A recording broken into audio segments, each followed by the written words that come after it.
This is just a little information about one of the more difficult concepts in this chapter.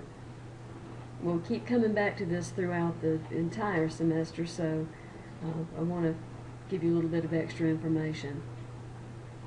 In Chapter 1, there are many concepts covered, including the sociological imagination, which is very important. The history of sociology, very important. The science of sociology, very important.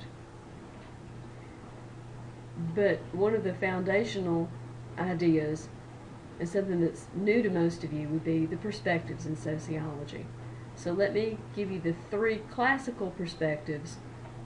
There are a couple of emerging perspectives that are also mentioned, but we're going to focus on these three for now.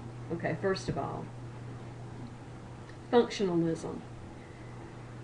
Functionalism emphasizes the functions of each part or each institution of a society.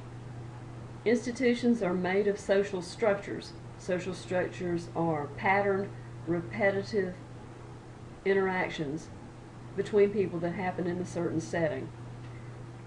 We'll talk a whole lot more about that as time goes on. But each part of the society is referred to as a social institution. Here we're not talking about agencies, we're not talking about corporations, we're talking about institutions such as the family, education, government, religion. Each of those institutions cooperates in some ways with all of the others. They support one another, and a change in one will generally provoke a change in all of the others. Functionalism focuses on social integration, the way things are put together, on stability, order, and cooperation. Functionalism makes the assumption that a society is a relatively integrated whole and that the institutions work sort of like the organs within a body. A society tends to seek relative stability. Things become predictable. Most aspects of a society contribute to the society's well-being and survival overall. And society rests on the consensus of the values of its members. So everybody at every level within the society has to buy in to some degree, or the society doesn't work. That forms the seed of social change, which we'll talk about much later. Important terms within the functionalist ideas are manifest, latent functions, and dysfunctions. You'll want to make sure that those definitions make sense to you.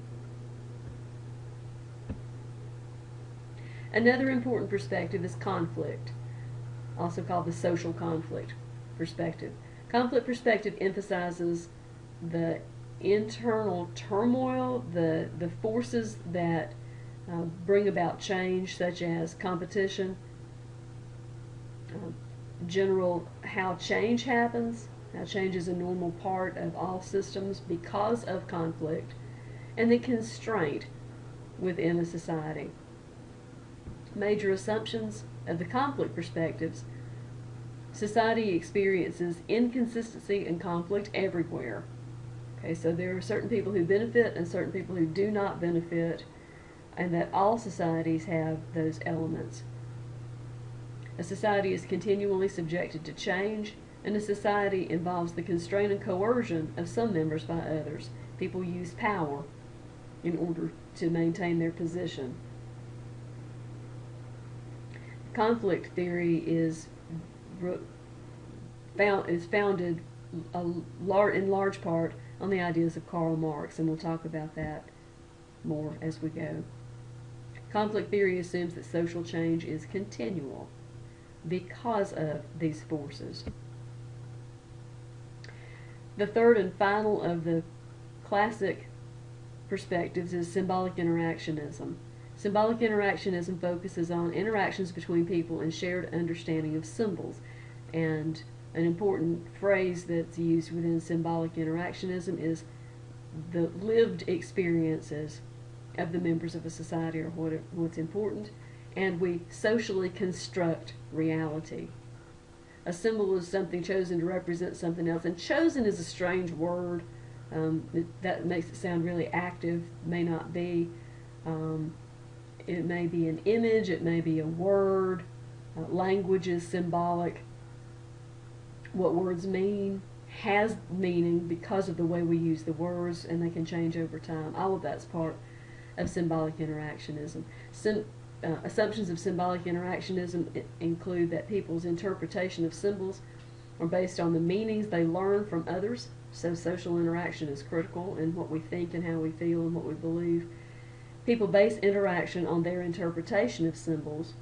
So if I think that if you wear red it means you're a communist, well then I'll behave as though I'm right, whether that's what it means to you or not. And people can gear their interaction to the behavior they think others expect of them and they expect of others. That's huge. Dramaturgy is a way of thinking about people in terms of every interaction is equivalent to a theatrical performance. And two important terms within that idea is presentation of self and impression management, and we'll get to those again in a later chapter. All of these are useful in helping us analyze any given social interaction, and they all have strengths and they all have weaknesses. They have underlying assumptions and they have areas of blindness, basically. This little chart comes right out of your textbook, and it tells you some of the criticisms of each of the three basic theories. So that's a place to start. If you have questions, I would encourage you to email those to me and let me respond to you about them. I may have an ungraded discussion board up too to let you ask those questions. So you can ask them of me or of your classmates. So let's get started.